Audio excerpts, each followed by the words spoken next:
Assalamualaikum warahmatullahi wabarakatuh. Ketemu lagi sama Teh Channel Tuti Suryati.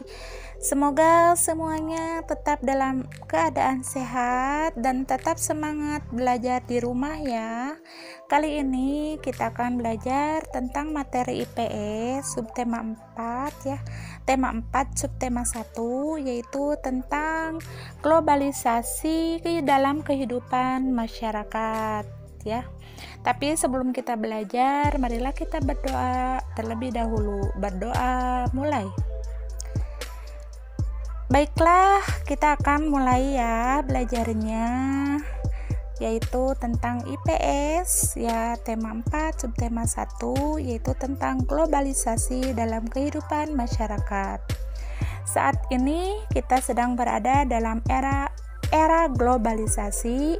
Pada era globalisasi, teknologi mengalami kemajuan yang sangat pesat. Dengan kemajuan teknologi, kita mendapatkan banyak kemudahan. Kita bisa saling berkomunikasi dengan mudah. Berbagai informasi juga bisa kita dapatkan dengan mudah. Selain itu, kita juga bisa dengan mudah mendapatkan produk-produk yang berasal dari berbagai negara.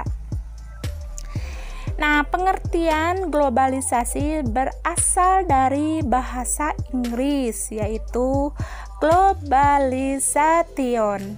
Globalisasi dapat diartikan sebagai proses mendunia atau menuju satu dunia.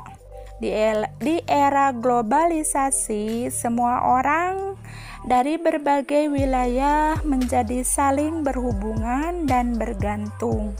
Globalisasi mendorong perkembangan teknologi informasi dan transportasi. Selain itu, globalisasi juga meningkatkan hubungan kerjasama antar negara.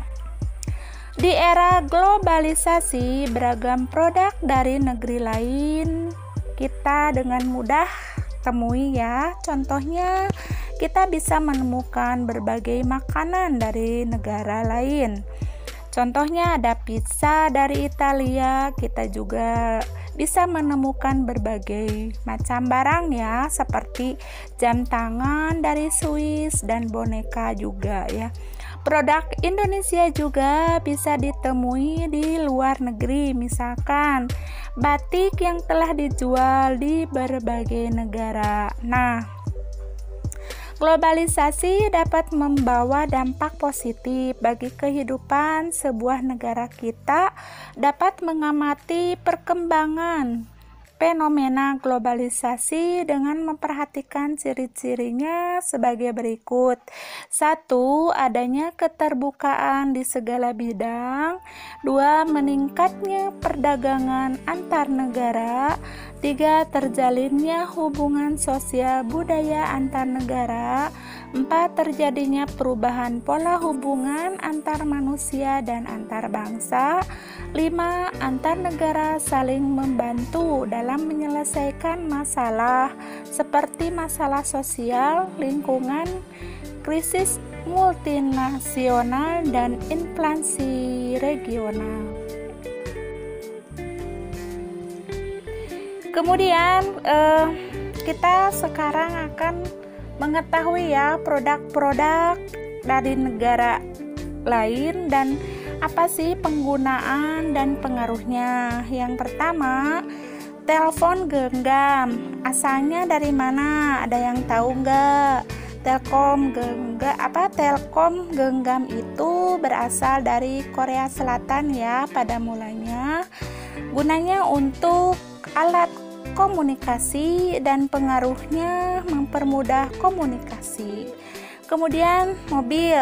Ada yang tahu mobil dari mana? Mobil berasal dari Jepang ya, sebagai alat transportasi. Pengaruhnya mempermudah perpindahan orang atau barang dari satu tempat ke tempat yang lain. Kemudian berikutnya komputer.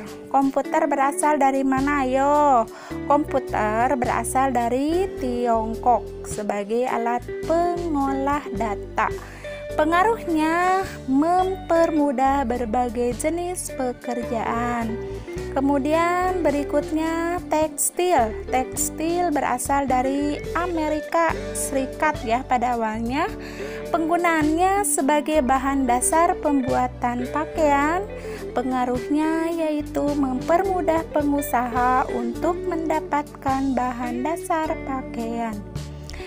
Berikutnya ada pesawat tempur. Asalnya dari Rusia. Gunanya sebagai alat pertahanan dan pengaruhnya membantu menjaga pertahanan negara. Ya, itu ya tentang benda-benda atau alat-alat yang berasal dari luar negeri dan banyak macamnya ya. Silakan kalian cari sendiri di berbagai media atau buku ya, dan beserta kegunaannya. Nah, jadi kesimpulannya, globalisasi memungkinkan beragam produk dari negara lain dapat kita temui dengan mudah. Kita bisa menemukan produk seperti telepon genggam, mobil, tekstil, komputer, dan pesawat tempur dari negara lain di Indonesia. Produk-produk tersebut membawa pengaruh baik bagi kehidupan sehari-hari. Ya, cukup untuk pertemuan kali ini. Kita cukup sekian. Nanti ada pertanyaan ya berikutnya, silahkan jawab oleh kalian. Assalamualaikum warahmatullahi wabarakatuh.